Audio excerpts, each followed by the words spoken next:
Hi, I'm Matt. And I'm Tom. And this is a bench. Sort of, it's not in a park. It's not even remotely in a park. This is YouTube's Christmas set. Just here, which... It's warm here. Yes. We're cheating. It's a good location because I realise that some of the most popular videos I do are where I explain something about Britain. But it's generally science and technology. And so the question came up, what is a British Christmas like? I suppose everywhere has different traditions, don't they? Yeah, we have a lot of Americans watching this. We've got Canadians, Australians, that's just the English-speaking section. Smattering of Europeans. Yeah, we've got some Brits watching as well, which means that, we should say this will have been our northern, middle-class British Christmas.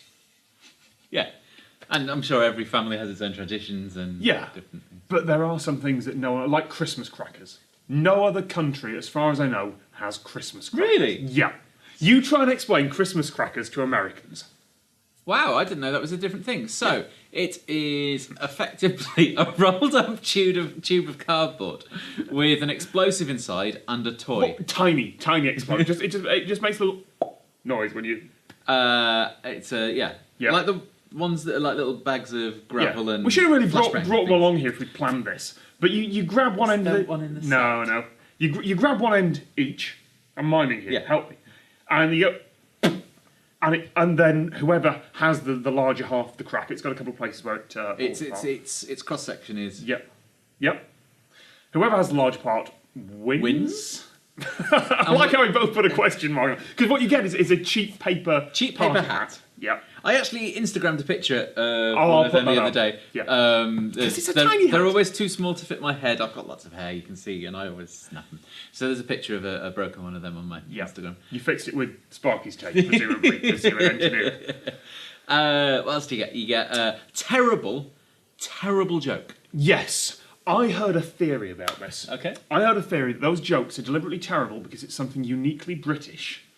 That there is no skill required in telling that joke. There is no skill required in what do you get if you cross a kangaroo and a sheep? What do you get if you cross a kangaroo and a sheep? A woolly jumper. See, that is the level. It's not funny. It's not funny, but it means that anyone of any joke-telling ability is on exactly the same level, and no one has to laugh at you. It's all very British and reserved, and everyone gets their chance at this. And then you get a prize. Yeah, which is basically like a Kinder Egg, which Americans can't have because they're banned, but worse. So it could be a toy. Mm-hmm.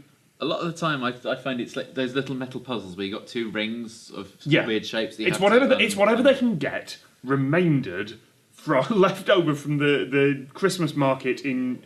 You know that big Yiwu in China that has the enormous warehouse thing where they sell everything and they have this entire Christmas city? Yeah. Whatever's left over that no one else wants, like it's tiny, goes in the Christmas crackers. Little combs? Little plastic fish, which are fortune-telling, i.e. they warm up on your hand and they curl up. Yeah. All these terrible things go inside Christmas crackers and everyone at the table at Christmas dinner gets a cracker. You take it in turns to pull with each other. You Tradition! win, and then you all wear the hat. Yes. Yeah, but Do Americans not do that? Americans don't do that. I don't think. I need don't to know. watch Home Alone again. Sorry, that's the only film I can think of that's got a Christmas meal in it. I'm trying to think. Die Hard? No, it's at Christmas, but it doesn't have. Doesn't have. No, Die Hard. Die Hard is the best Christmas movie, obviously. Yeah. You can fight about that in the comments. Can't beat a bit of Alan Rickman. So we have. We've skipped though, haven't we? We've skipped straight to Christmas dinner and Christmas crackers because I know different countries have Christmas dinner on different days. We have it generally lunchtime or evening, depending on your family. We always had it a reasonably late lunchtime. So by this point, you will have already opened the presents on Christmas morning. I would have opened half of the presents in the morning and half in the afternoon. Really? This is We don't want news to me. We go all out in one go. And Oh, how do you choose? As a kid, did you open the big ones first? Did you save what was... As a kid, I was a polite individual and I sat on the sofa and waited to be presented with. Oh, see, this is differences between I families. also grab grab things with my name. So you have the presents, which to be... this is the other thing I wanted to bring up. Yeah? Because they won't do this anymore. They'll have done this when we were a kid. The Argos catalogue. Because now it'll be Amazon. Now kids will have an Amazon wish list or something like that. But when we were kids, we had the Argos catalogue. Go ahead, this one's all yours. I think I like Bill Bailey's description the best, which is Laminated Book of Dreams. Yes. It's a catalogue shop. You browse. No, that's not a thing anywhere else. Isn't it? America doesn't need them. Oh, because they have lots of space, don't they? Argos could only exist in a country with very, very limited space, like Britain. Yeah. So Argos as a shop is the closest. It's a triumph of stock control and modern, supply chain engineering, and it is the closest humanity's ever got to a replicator from Star Trek. I suppose, yes, because you have effectively your menu. It's a book that thick with pages of pictures of items, and each has an order number. Yeah, some of the shops have iPads now. They've just switched over. But it was a catalogue that thick, and as far as I know, like every home like mine, every kind of regular, the kind of Christmas that you see on the BBC. Every house there had an Argos catalogue in it every year because it would come through the letterbox at some point. Or you take it home from the shop. Big, thick catalogue. It contains everything. When you go to the shop, you give them you write down on a little bit of paper. Not just toys. This is it's everything. Any time through the year. It's Amazon. It's Amazon before the internet. You would walk down to the local shop, and there would be one in the centre of every town in Britain. I think there still is, and a couple out on the outskirts, and like that. Yeah. And they have a small shop front, not particularly big. So you write down the order number. Yeah, and the rest of the whole place is warehouse. So you give the little slip of paper, a tiny pencil. You give it to the cashier. You pay for your items, and you wait. Yeah. And then magically, from behind somewhere, behind the screen will appear your item, which will either, depending on the Argos I used to go to as a kid. Genuinely, this is why it's kind of Star Trek replicator. They had the warehouse in the basement, so they basically bought a tiny shop front, and then all the basements underneath. Yeah. So literally, it had a dumbwaiter. So the doors would open, and there was your package, as if it had just been made by technology in there. And for a lot of kids of about our age and a bit younger, the Argos catalogue was how you gave hints to your parents on what toys you wanted. You'd skip through all the sections on lighting and homewares and right, here are 30 pages of toys, and that is kind of the universe of toys that were available to you. Because it was what every toy shop had and a bit more, and anything outside of that was not in the Argos catalogue. You don't even know it exists. Yeah. Did you leave? I was really cheeky as a kid and would just kind of happily leave a page out with a circle around it. So. I wouldn't be surprised if I'd have done that. Yeah. So you would have hinted that it would have arrived on Christmas. What else is? What's the other unique things about British? Because you've got Argos catalogue and your toys, and you've got Christmas crackers. See, I'm not very good at knowing the differences between the UK and everywhere else. Yeah. And the music.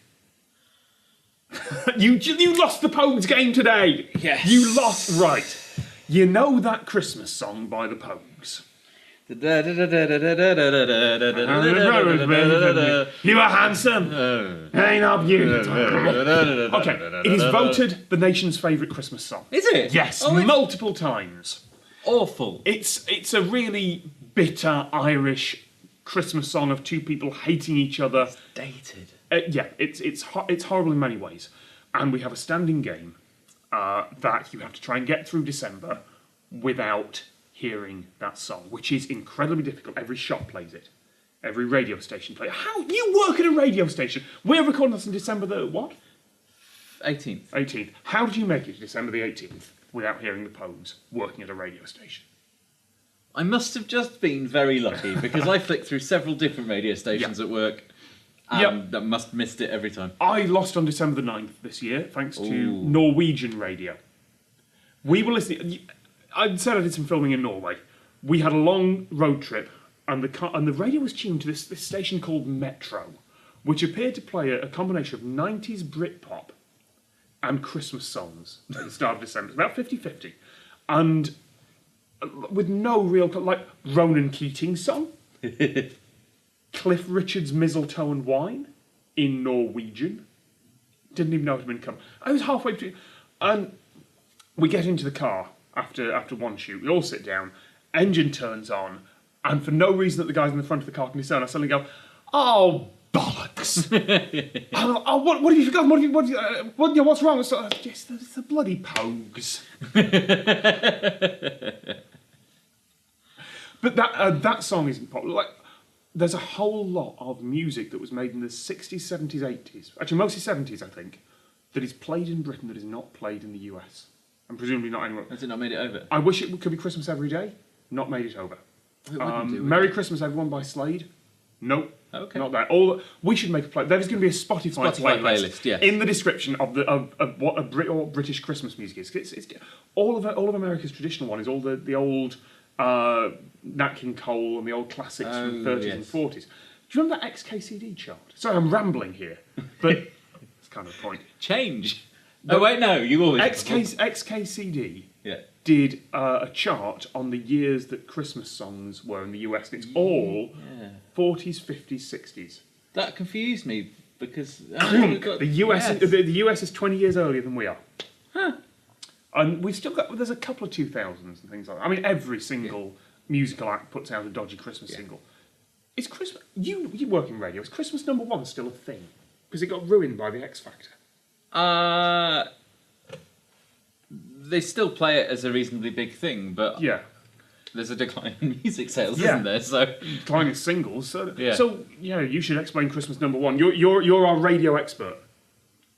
it's a coveted title to be the number one single at Christmas, and loads of acts will time their releases. Yeah. So then their peak number of sales would be in that week or of their first week. So who are the famous ones? Queen managed it with Bohemian Rhapsody, of all Yes. things, I think. The first one I can think of is, for some bloody reason, Bob the Builder. Yes, novelty ones make it Novelty, yeah. Mr. Blobby. Mr. Blobby. I'll tell you what, the Pogues didn't make it to Christmas number one. Good. You know who they got beaten by? Pet Shop Boys, always on my mind. Yes, that's one of the... Yep. Yeah.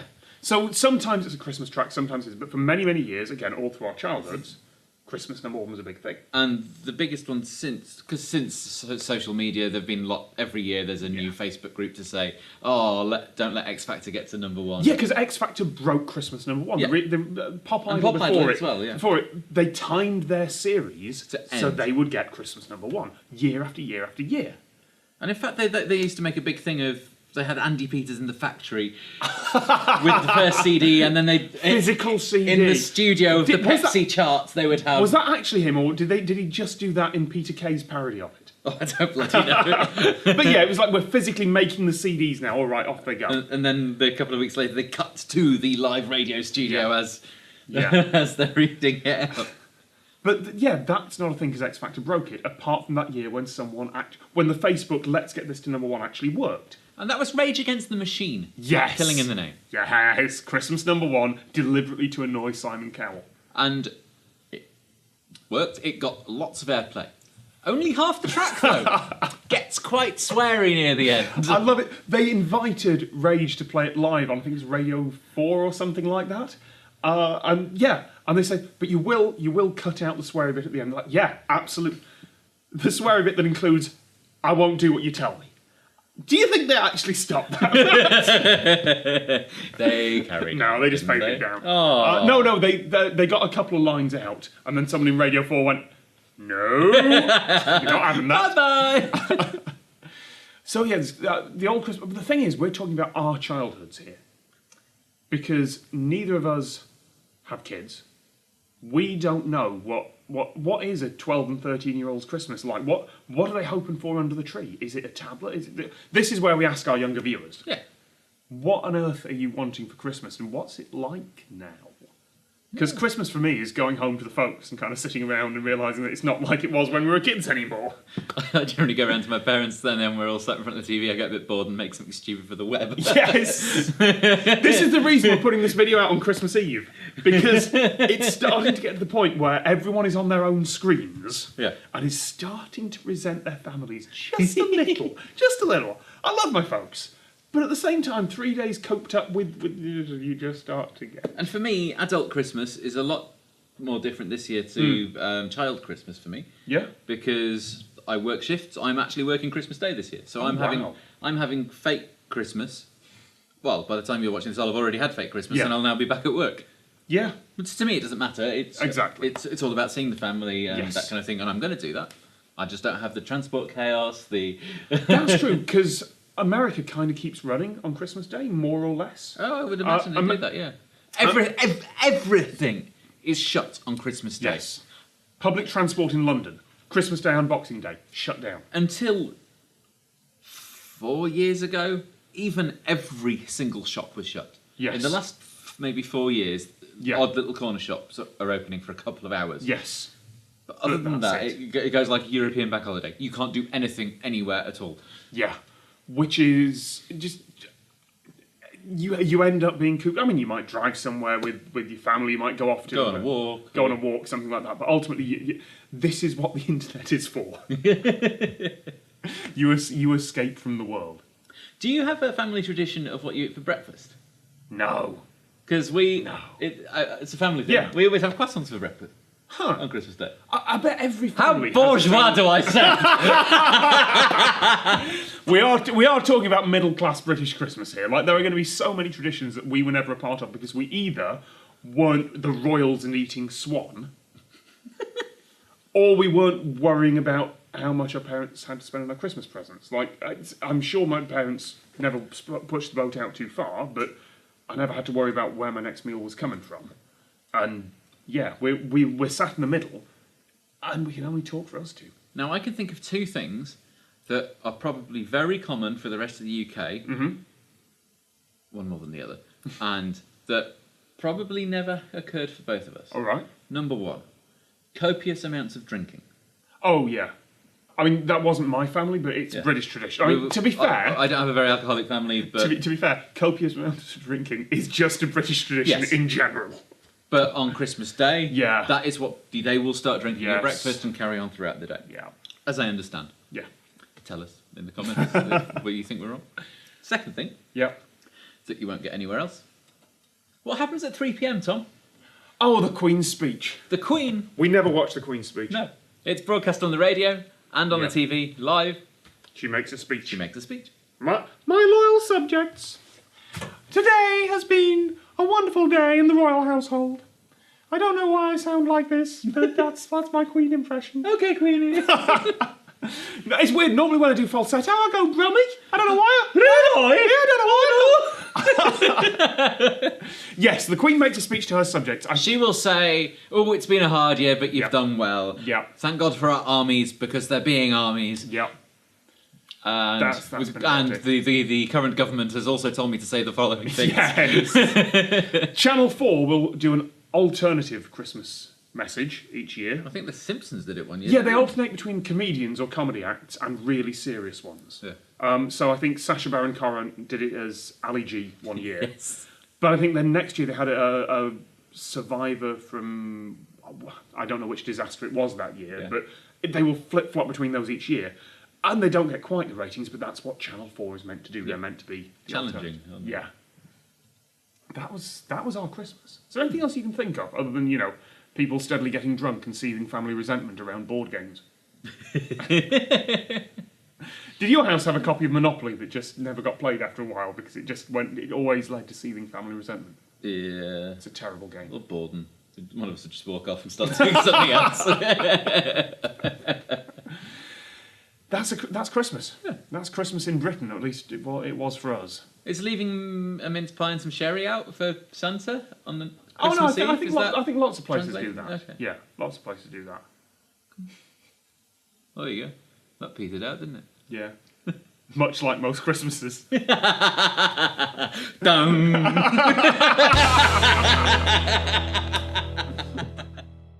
Thing is, I'm not actually going to put the crash in where you went dum.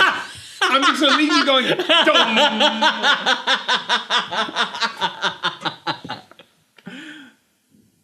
Well, Timed that well, I didn't think we? we've just been kicked out.